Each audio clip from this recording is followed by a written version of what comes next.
Hello and welcome to this section. I'll be introducing you to the PostgreSQL stored procedures. What are stored procedures? Stored procedures are basically a set of SQL statements that can be given a name and stored on the relational database management system as a group and can be reused whenever it is required. They can also be shared by multiple applications or programs. PostgreSQL basically uses stored procedures for developing functions.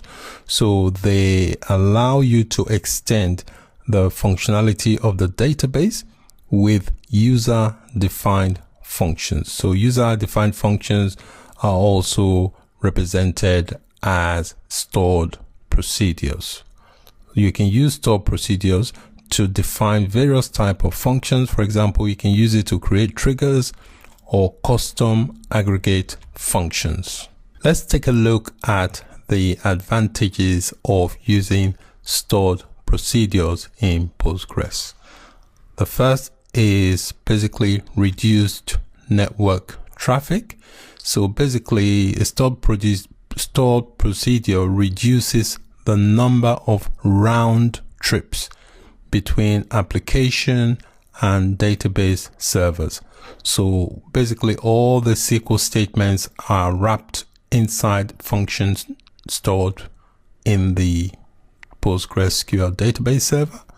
So the application only has to issue a function call to get the result back, instead of sending multiple SQL statements and waiting for the result between each call. It wraps everything and makes the round trips between the application and the database server. It reduces that and therefore reduces the network traffic. It also increases the application performance because user-defined functions basically are pre-compiled and already stored in the database server, so it makes it a lot easier for the application to reference it.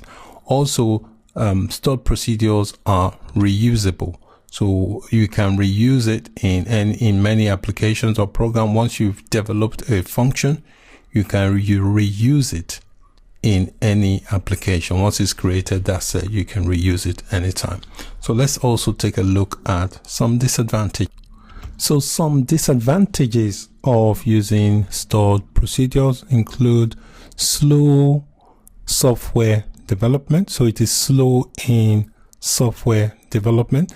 This is because it requires specialized skills that many developers do not possess. So there's probably not enough developers with skills to support that in software development. So as a result, that can impact on the software development time. It also makes it difficult to manage versions and also hard to debug. Makes it hard to debug and manage the versions.